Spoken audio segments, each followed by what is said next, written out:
السلام علیکم آمنہ باجی۔ وعلیکم السلام سعد۔ آپ کہاں جا رہی ہیں؟ میں ایک کلینکل ٹرائل کا حصہ ہوں، وہیں جا رہی ہوں۔ کلینکل ٹرائل یہ کیا ہوتا ہے؟ کلینکل ٹرائل تحقیق، ریسرچ یا مشاہدات ہیں جو یہ معلوم کرنے کے لیے کیے جاتے ہیں کہ آیا کوئی نئی دوا، سرجری یا تھراپی مؤثر اور محفوظ ہے یا نہیں۔ کلینکل ٹرائل کر کے ہی ہم نئی سائنسی تحقیق اور علاج کو مریضوں تک پہنچا سکتے ہیں۔ کلینکل ٹرائلز تو بہت اہم ہوئے، اس کا مطلب۔ درست۔ در حقیقت پچھلی صدی میں بہت ساری نئی دوائیاں، سرجری اور علاج کے طریقے کلینکل ٹرائل کے طور پر شروع ہوئے اور آج ہم سب اس سے فائدہ حاصل کر رہے ہیں۔ مگر یہ کلینکل ٹرائل کرتا کون ہے؟ کلینکل ٹرائلز فارماسیوٹیکل یا بایو ٹیکنالوجیکل کمپنیاں، یونیورسٹیز، طبی ریسرچ ادارے اور اسپتالوں کے ذریعے کیے جاتے ہیں۔ پاکستان میں کئی مخصوص اسپتالوں کو کلینکل ٹرائلز کرنے کی اجازت ہے۔ ان اسپتالوں میں کلینکل ٹرائلز یونٹ یا CTUs ہیں۔ مجھے بتاؤ کہ کلینکل ٹرائل ہوتے کیسے ہیں؟ کلینکل ٹرائل کا سفر ایک نئے تحقیقی سوال سے شروع ہوتا ہے۔ ہیلتھ پروفیشنلز، ڈاکٹرز اور ماہرین اکٹھے ہو کر ایک تحقیقی گروپ یعنی ٹرائل گروپ بناتے ہیں۔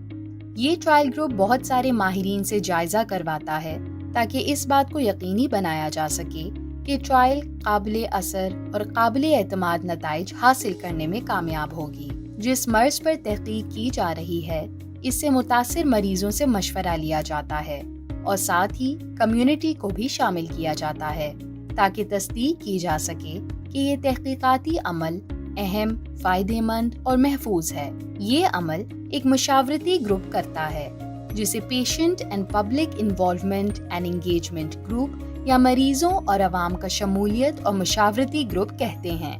ایک بار جب ٹرائل ڈیزائن ہو جاتا ہے تو اسے منظوری کے لیے انڈیپینڈنٹ ایتھیکل کمیٹی یعنی آزاد اخلاقیاتی کمیٹی کو جمع کرایا جاتا ہے تاکہ یہ یقینی بنایا جا سکے کہ اعلیٰ ترین اخلاقی معیارات لاگو کیے گئے ہیں۔ یہ اخلاقیاتی کمیٹی اس بات کو یقینی بناتی ہے کہ کوئی بھی کلینکل ٹرائل اس وقت تک نہیں ہو سکتا جب تک اس کے فوائد اس کے خطرات سے زیادہ ہوں۔ اتنے سارے عمل سے گزر کر کلینکل ٹرائل منظور ہوتے ہیں؟ ہاں، ایک بار ٹرائل منظور ہو جائے تو ٹرائل گروپ کے ہر رکن کی باقاعدہ ٹریننگ ہوتی ہے۔ مکمل ٹریننگ کے بعد مریض پر ٹرائل کا آغاز ہوتا ہے۔ مریض کے ڈاکٹرز اور ریسرچر مل کر اس بات کا یقین کرتے ہیں کہ مریض کا ٹرائل میں حصہ لینا مناسب اور محفوظ ہے۔ اگر ایسا ہے تو مریض کو باقاعدہ کنسنٹ فارم یا رضامندی فارم دیا جاتا ہے اور اسے تفصیل سے ٹرائل کے خطرات، فوائد اور سوالات پوچھنے اور مشورہ کرنے کا مناسب وقت دیا جاتا ہے۔ اگر مریض مطمئن ہو کر ٹرائل میں حصہ لینے کے لیے رضامندی دیتا ہے تو ٹرائل شروع کر دیا جاتا ہے۔ ٹرائل کے دوران مریض کی حفاظت اور صحت کو یقینی بنانے کے لیے مختلف ادارے اس عمل کی نگرانی کرتے ہیں۔ بعض اوقات ٹرائل کے درمیان ہی یہ واضح ہو جاتا ہے کہ ایک علاج دوسرے علاج سے بہتر ہے۔ اس مقام پر ٹرائل روک لی جاتی ہے تاکہ تمام مریضوں کو بہترین منظور شدہ علاج فراہم کیا جا سکے۔ اور ٹرائل ختم ہونے کے بعد کیا ہوتا ہے؟ ٹرائل مکمل ہونے کے بعد ڈیٹا کا تجزیہ کیا جاتا ہے اور نتائج پیشنٹس، سائنٹیفک کمیونٹی اور عوام کے ساتھ شیئر کیے جاتے ہیں تاکہ یہ تمام معلومات اور نتائج صحت کی دیکھ بھال کو بہتر کرنے میں مددگار ہوں اور مریضوں کو بہترین علاج مل سکے۔ واہ، بالکل، ہم سب کا فائدہ ہے اس میں۔